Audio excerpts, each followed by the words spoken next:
Indian cricket വല്ലാത്തൊരു പ്രതിസന്ധിയിലാണ്. വിശ്രമമില്ലാതെ വർഷം മുഴുവൻ ക്രിക്കറ്റ് കളിച്ച് മടുക്കുകയാണ് ഇന്ത്യയുടെ താരങ്ങൾ. തുടർച്ചയായുള്ള തോൽവികൾ കണ്ട് മടുക്കുകയാണ് ഇന്ത്യൻ ക്രിക്കറ്റ് ആരാധകർ. പരിക്കേറ്റ് പിന്മാറുന്ന കളിക്കാരുടെ എണ്ണമേറുന്നു. പൊന്മുട്ടയിടുന്ന താറാവായ ഇന്ത്യൻ ക്രിക്കറ്റിനെ BCCI നേതൃത്വവും കോച്ചും സെലക്ടർമാരും ചേർന്ന് കൂടുതൽ പണത്തിനായി ഞെക്കിക്കൊല്ലുകയാണോ? ഇന്ത്യൻ ക്രിക്കറ്റിനെ വീണ്ടെടുക്കാൻ എന്താണ് പ്രതിവിധി?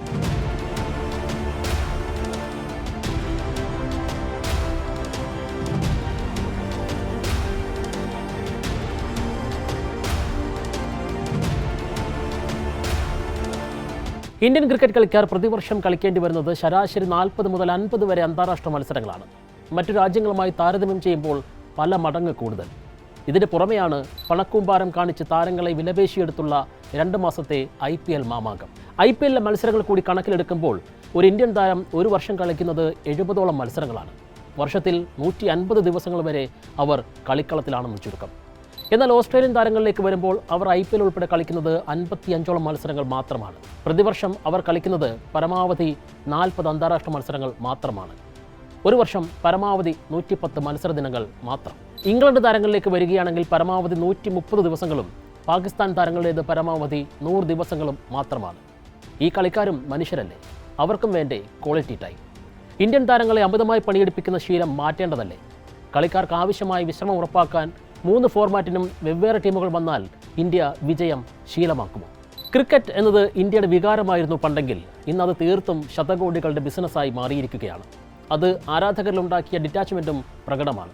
പണ്ടത്തെ പോലെ ഇന്ത്യ പാക് മത്സരങ്ങൾക്കും മറ്റും തെരുവുകൾ വിജനമായിരുന്ന ആ അന്ധമായ ആരാധന മാറിക്കഴിഞ്ഞു. ടെലിവിഷന് മുന്നിലിരുന്ന് പൂർണ്ണമായും കളി കാണുന്നവരുടെ എണ്ണത്തിൽ 26% വരെ കുറവുണ്ടായതായാണ് കണക്കുകൾ. പരസ്യ വരുമാനം ഇടിയുമ്പോൾ കൂടുതൽ വരുമാനമാണ് ബോർഡിൻ്റെ ലക്ഷ്യം. കൂടുതൽ കളികളിലേക്ക് ഇന്ത്യൻ ടീം ചെന്നുപെടുന്നു. ഓസ്ട്രേലിയൻ ക്രിക്കറ്റ് ബോർഡ് ടെസ്റ്റ് മത്സരങ്ങൾക്ക് കൂടുതൽ പ്രാധാന്യം നൽകുമ്പോൾ BCCI ശ്രമിക്കുന്നത് പണമുണ്ടാക്കാനുള്ള ദ്വിരാഷ്ട്ര പരമ്പരകൾക്കാണ്. 2020യും ഏകദിനങ്ങളുമാണ് അവർക്ക് മുഖ്യം. ഓസ്ട്രേലിയയുടെ പ്രധാന 2020 ടൂർണമെൻ്റായ ബിഗ് ബാഷ് കുറഞ്ഞ ദിവസങ്ങളിൽ അവസാനിക്കും. IPL നീളുന്നത് 2 മാസത്തോളമാണ്. ഇന്ത്യയിലെ വിവിധ നഗരങ്ങളിലേക്കുള്ള നിരന്തര യാത്രകൾ തന്നെ കളിക്കാരെ ക്ഷീണിപ്പിക്കും. ഓസ്ട്രേലിയൻ താരങ്ങൾ പലപ്പോഴും കൃത്യമായി വിശ്രമം എടുക്കുമ്പോൾ ഇന്ത്യൻ താരങ്ങളെ BCCI കാണുന്നത് പണമുണ്ടാക്കാനുള്ള മാർഗം കൂടിയായാണ്. വർക്ക് ലോഡ് മാനേജ്മെൻറ്റ് എന്ന കാര്യം ഇന്ത്യൻ ക്രിക്കറ്റ് മേലാളന്മാർ മനഃപൂർവ്വം മാറ്റിവെക്കുകയാണ്. അമിത ജോലിഭാരത്താൽ താരങ്ങൾ പരിക്കേറ്റ് മടങ്ങുമ്പോൾ മാത്രമാണ് വിശ്രമം എന്ന വാക്ക് അവർ കേൾക്കുന്നത്. പരിക്കിൽ നിന്ന് മുക്തരാകാത്ത താരങ്ങളെപ്പോലും ടീമിൽ പ്രഖ്യാപിച്ച് മെഡിക്കൽ സർട്ടിഫിക്കറ്റിനായി കാത്തിരിക്കുന്നവരാണ് ഇന്ത്യൻ സെലക്ടർമാർ. പിന്നെ ഈ ടീം എങ്ങനെ രക്ഷപ്പെടും? വിശ്രമമില്ലാതെ നിരന്തരം കടുത്ത സമ്മർദ്ദത്തിൽ കളിക്കേണ്ടി വരുന്ന താരങ്ങളിൽ നിന്ന് എങ്ങനെ നമുക്ക് മികച്ച പ്രകടനം പ്രതീക്ഷിക്കാൻ കഴിയും? ഈ വർഷം ഇന്ത്യൻ ക്രിക്കറ്റ് ടീം ഇതുവരെ കളിച്ചത് ഒരൊറ്റ ടെസ്റ്റ് മത്സരമാണ്, അതും അഫ്ഗാനിസ്ഥാനെതിരെ നാട്ടിൽ. ഈ കാലയളവിൽ ഇന്ത്യ ഏകദിനങ്ങൾ 9 കളിച്ചു. ന്യൂസിലൻഡിനും അഫ്ഗാനിസ്ഥാനും ഇംഗ്ലണ്ടിനുമെതിരെ. അതേസമയം 2020ൽ ലോകകപ്പ് ഉൾപ്പെടെ ഈ വർഷം പാതി പിന്നിടുമ്പോഴേക്കും ഇന്ത്യൻ ടീം കളിച്ചത് 22 മത്സരങ്ങളാണ്.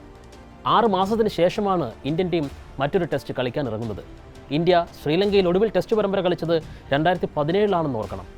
നിലവിലെ ടീമിൽ കുൽദീപ്, രവീന്ദ്ര ജഡേജ, KL രാഹുൽ എന്നിവർക്ക് മാത്രമാണ് ഇതിനു മുൻപ് ലങ്കയിൽ ടെസ്റ്റ് കളിച്ച് പരിചയമുള്ളതെന്നും ഓർക്കേണ്ട കാര്യമാണ്.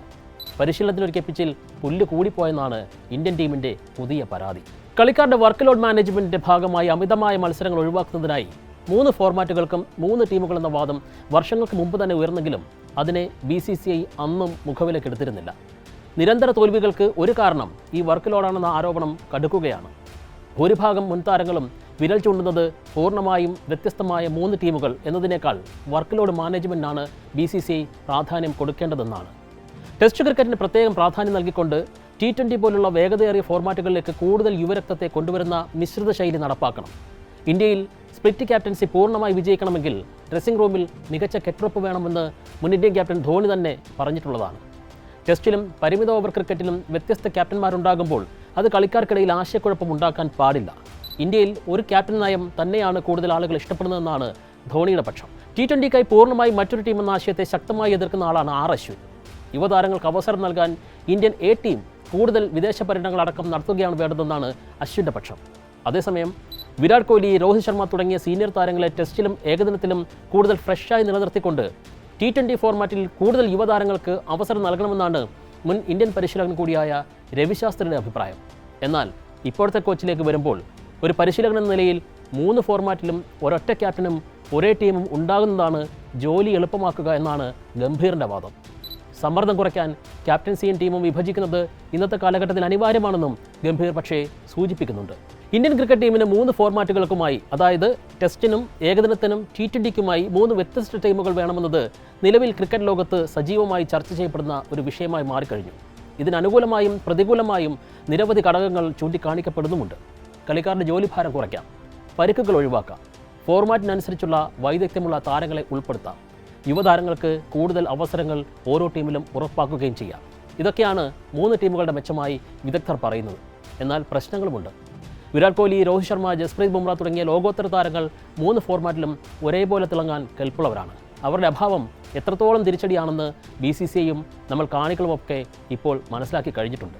കളിക്കാർ സ്ഥിരമായി മാറിക്കൊണ്ടിരിക്കുന്നത് ടീമിൻ്റെ ഒത്തിണക്കത്തെയും ഡ്രസ്സിംഗ് റൂമിലെ അന്തരീക്ഷത്തെയും ബാധിക്കുമെന്നാണ് മറ്റൊരു വാദം. ഇംഗ്ലണ്ടും ഓസ്ട്രേലിയയും വ്യത്യസ്ത ടീമുകളെ പരീക്ഷിച്ചെങ്കിലും പ്രധാന താരങ്ങളില്ലാത്ത ഇന്ത്യൻ ടീമിൻ്റെ മത്സരം സ്റ്റേഡിയത്തിലേക്ക് എത്തുന്ന കാണികളെയും ടെലിവിഷനിൽ പരസ്യം നൽകുന്നവരെയും ഒരുപോലെ നിരാശപ്പെടുത്തുകയാണ്. പണം മുന്നിൽ കാണുന്ന BCCI അതിന് മുതിരാത്തതും പ്രതിസന്ധിയാണ്. ടീം തെരഞ്ഞെടുപ്പിലെ അമിതമായ പക്ഷപാതിത്വം ഇന്ത്യൻ ക്രിക്കറ്റ് ആരാധകരെ കഠിനമായി ചൊടിപ്പിച്ചിട്ടുണ്ട്. വർഷം മുഴുവൻ നടക്കുന്ന ഇന്ത്യൻ ടീമിൻ്റെ മത്സരങ്ങളും അവരെ മടുപ്പിക്കുകയാണ്. കാരണം തുടർച്ചയായ വിജയങ്ങൾക്ക് പകരം ഇപ്പോൾ അവർക്ക് ലഭിക്കുന്നത് തുടർച്ചയായ തോൽവികളാണ്. നിരന്തരം ബൗണ്ടറികൾ പിറക്കുന്ന ഇന്ത്യൻ പിച്ചുകൾ ഇന്ത്യൻ ക്രിക്കറ്റിൻ്റെ ജനപ്രീതിക്ക് മങ്ങലേൽപ്പിക്കുന്ന മറ്റൊരു ഗുരുതര ഘടകമായിട്ടുണ്ട്. പക്ഷേ BCCI അത് തിരിച്ചറിയുന്നില്ലെന്ന് മാത്രം. European football, formula 1, sports, OTT പ്ലാറ്റ്ഫോമുകൾ എന്നിവയൊക്കെ പുതിയ തലമുറയിലെ യുവാക്കൾക്കിടയിൽ ഹരമാകുന്നത് ക്രിക്കറ്റിനെ പിന്നോട്ടടുപ്പിക്കുന്നതായുള്ള കാര്യങ്ങൾ പഠനങ്ങൾ വ്യക്തമാക്കി കഴിഞ്ഞു. പക്ഷേ അതും BCCI മനസ്സിലാക്കിയോ എന്ന് അറിയില്ല. സമീപകാലത്തെ ഇന്ത്യൻ ടീമിലെ തുടർ തോൽവികൾ ആരാധകരെ കടുത്ത നിരാശയിലാക്കിയിട്ടുണ്ട്. അതിന് പുറമെയാണ് ടീം തെരഞ്ഞെടുപ്പിനെ കുറിച്ച് ഉയരുന്ന ആരോപണങ്ങൾ. പ്രതിഭകളാൽ സമ്പന്നമെങ്കിലും ടീമിലെത്തുന്നവർ പലരും തലപ്പത്തുള്ളവരുടെ പ്രതിനിധികളാണെന്ന സംശയം ബലപ്പെട്ടു കഴിഞ്ഞു.